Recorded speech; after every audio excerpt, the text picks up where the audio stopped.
जय श्रीराम. श्री समर्थ सद्गुरू ब्रह्मचैतन्य महाराज गोंदवलेकर यांची प्रवचने. 12 मे.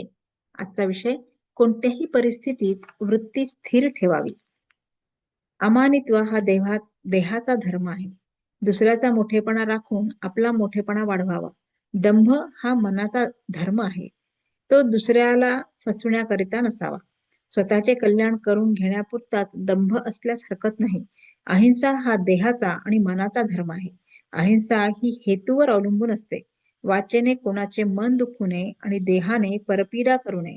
दुसऱ्याचे दोष सांगणे हे हीनपणाचे लक्षण आहे. लौकिकातला मोठेपणा एक जन्माचा घात करतो, पण दंभ आणि हिंसा अनेक जन्मांचा घात करतात. द्वेषामुळे हिंसा घडते, म्हणून आपण कोणाचाही द्वेष करू नये. कामक्रोधादी सर्वच विकार भगवंताच्या आड येतात, पण वैर आणि द्वेष यासारख्या परमार्थाचा नाश करणारा शत्रू नाही. स्वार्थामुळे द्वेष घडतो आणि स्वार्थ जायला नामासारखे दुसरे साधन नाही. आपली वाचा दुसऱ्याला शिकवण्यासाठी आणि मोठेपणा बाळगण्यासाठी नाही. वाचेने म्हणजे जिभेने बोलता येते आणि खाता येते. नेहमी सत्य आणि गोड बोलावे आणि खाण्याच्या बाबतीत जीभ आपल्या ताब्यात ठेवावी. स्वतःची चित्तशुद्धी करून घेऊन संतांचे गुण आपल्या आचरणात आणण्याचा प्रयत्न करावा. अभिमानाचे विष जिथे येते तिथे नामाची आठवण ठेवावी. देवापेक्षा नामाचा महिमा अधिक आहे.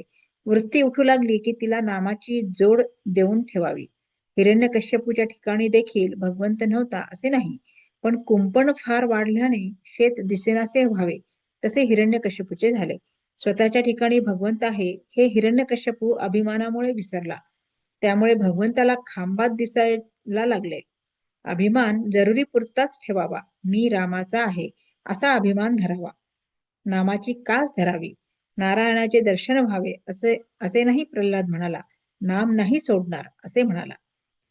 लहानपणाची वृत्ती चांगली असते. लहानपणात चूक नाहीच आणि सगळा फायदाच असतो. भगवंताजवळ आपण लहान मूल झाल्याशिवाय त्याला कृपेचा पाना फुटायचा नाही. म्हणून आपण भगवंतापाशी लहान व्हावे. लहानपण हे वयावर अवलंबून नसून आपल्या वृत्तीवर अवलंबून असते. कोणाविषयी वाईट विचार मनात आणू नयेत. त्यापासून आपलेच मन गढूळ होते. माझा प्रपंच जसा व्हायचा असेल तसा हो, पण तुझा विसर मला पडू देऊ नकोस असे परमेश्वराला अनन्यतेने म्हणावे. मला खात्री आहे तर तुम्हाला तुमच्या सहाय्याला आल्यावाचून राहणार नाही. बोधवाक्य: वृत्ती स्थिर करण्यासाठी तिला स्थिर वस्तूंवर चिकटवून ठेवली पाहिजे. भगवंत ही अशी एकच स्थिर वस्तू आहे. जय श्रीराम.